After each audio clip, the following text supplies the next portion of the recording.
Hello folks, it's SenileSarge, and today we're going to be talking about what to do after you hit level 60. And more importantly, really it's how to understand what to do with Gypsum Orbs, how to, to build on expertise and these other things that you're going to do as you get to 60, right? Because 60 is kind of where I believe the start of the game really happens. It's where a lot of the fun begins. Some of the harder dungeons will open up, or expeditions. You're going to have world tours and all kinds of other things, name bosses and all of that stuff is going to be kind of opened up to you now that you're going to be able to do. To do this, we have a thing called expertise. And as you can tell here on the screen, when you're looking at your character, you need to understand that initially you're just going to have your gear, right? Your gear is kind of laid out. It'll show the way that it's supposed to. But off to the left here, you're going to see that I've got numbers kind of that go all the way down. Okay, they're purple in color, and it's for all of the areas that I would have a weapon or amulet or accessory of some sort in. And then down at the bottom, I will have an average expertise, right? And if I hover over that question mark, it kind of tells me, what is it? And the best way to understand expertise, it's kind of the gear progression system for level 60 characters. So this doesn't open up until you hit 60. But once you hit 60, you're immediately going to have all of those kind of purple numbers there off to the left side are all going to be 500. And that expertise system allows you to kind of slowly progress and max your gear out to right now, which is 625. And of course, this is before the Brimstone Sands, update, which may or may not have changes in it for that. But for right now, 625 is as high as you can go.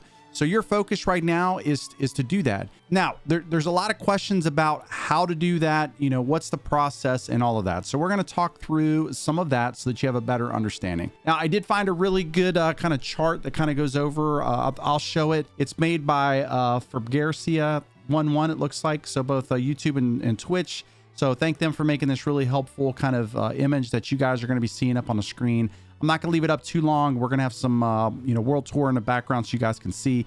But the end state here is you have multiple gypsum types that you're going to be able to get as you're out running around, right? First, you got the obsidian gypsum. This you can get 3 of these per day, and these are going to be dropped from level 60 named creatures. So normally this is going to happen when you're out doing world tours, as you can see here in the video in the background. Your sapphire gypsums, these are 2 per day. This is defeating the final bosses of the Lazarus, and then of course the Garden of Genesis. So both of those being expeditions, so you can get 2 of those per day. Ruby gypsum, you can get 2 of those per day, and that's an outpost rush. So for those that like outpost rush or PvP, that's a great place to go. You got emerald gypsum, you can get 1 per day. That's aptitude leveling reward. That's a little bit separate. We're not going to talk about that today, but there's another process to kind of do that. You've got the citrine, which is 1 per day. You can get that through arena. So if you want to do the 3v3 type competition, then you can get some gypsum there. You got the amethyst gypsum. You get 7 of those per day, and that's major and minor breach completion. Okay, so those are very simple. We just got to go out, got to do some breaches, and you have the opportunity to get those. Topaz, you can get 10 per day. That drops from any level 55 plus creature 25% of the time while under the effect of daily craftable potion.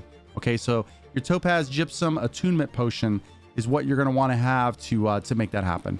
And then the last one, you've got the Diamond Gypsum 3 per day. It's rewarded from special event activities such as opening presents in the upcoming winter events and stuff like that. Now, one of the things I do want to talk about is Gypsum Orbs. So you are going to get the Gypsum Orb, right? So what we were just talking about with the Topaz, Emerald, Obsidian, Ruby, Amethyst, Citrine, Diamond, and Sapphire, all of those, you got to have a set number of those. You go to a crafting bench, right?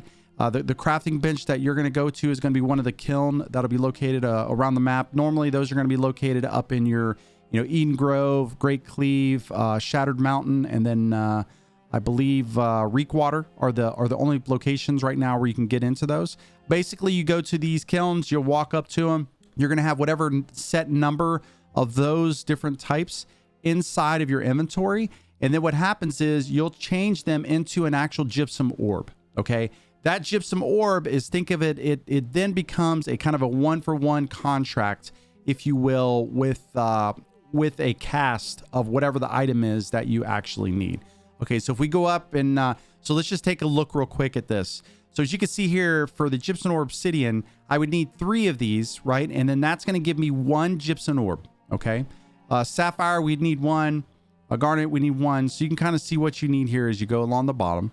Now, once you get these, you're then going to get, you know, each one of these, right? And you need, all of them are pretty much a 1-for-1. So you can see right here where it says Gypsum Orb, all of these are a 1-for-1 kind of trade. I do recommend very highly when you look at, when you're in here doing it, focus on your jewelry. A lot of what you're seeing up here in the top left of mine has been just from doing World Tour. Okay. And then of course the dungeons. So the one thing I've noticed is that the accessories, this area down here has not gotten a lot of upgrades. And then also some of the areas over here with just weapons. So you just want to be, if you're going to focus on anything, focus on the amulet, focus on your earring, and then focus on the ring. Those are kind of the three you always want to be doing. The other thing that you can focus on is cutting trees, mining, and skinning. So every day when you come into the game, I think this resets about 4 a.m. Eastern Standard Time. You're going to get these kind of these bags, right? These hidden caches that are in your inventory. If you're 16 above, you'll normally get an orb inside of those as well. So that's a really kind of cool way to get three of those a day. Been getting those for a while, so those are nice.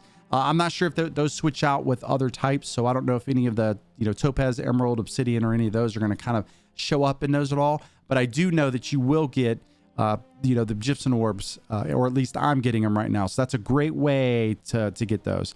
So as you can tell, there's lots of ways that you can get these, right?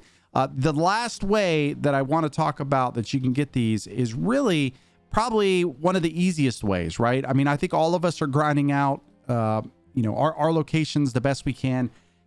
Everything's kind of on a day cooldown. So like I talked about all these, each one of these has a requirement of when you can do them. So just be cognizant of that as you're doing this. But the last one that you really need to focus on if you get time is going to be the faction quest. Okay. So if you go to the faction, you're going to need to get this, open up your faction board. You're going to need to get this all the way up. Okay.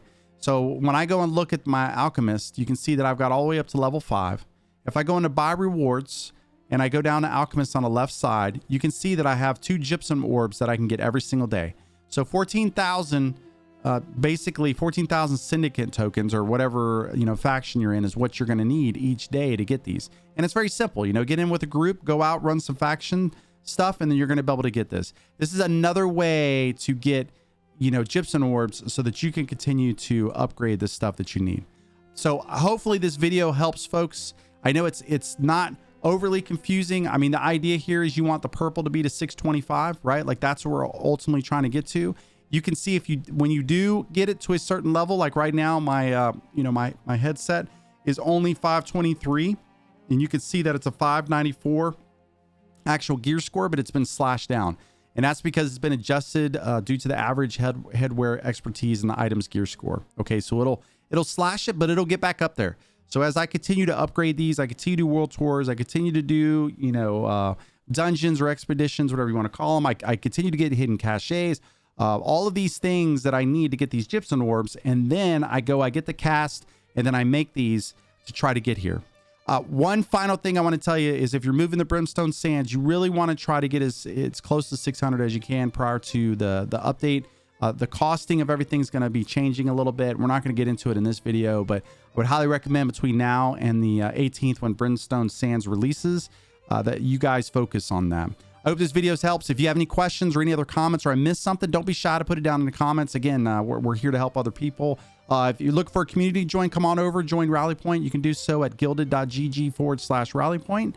And as always, hit the like button. We appreciate you guys. Thank you guys so much for watching the video. We'll see you on the next one. This is SenileSarge signing off.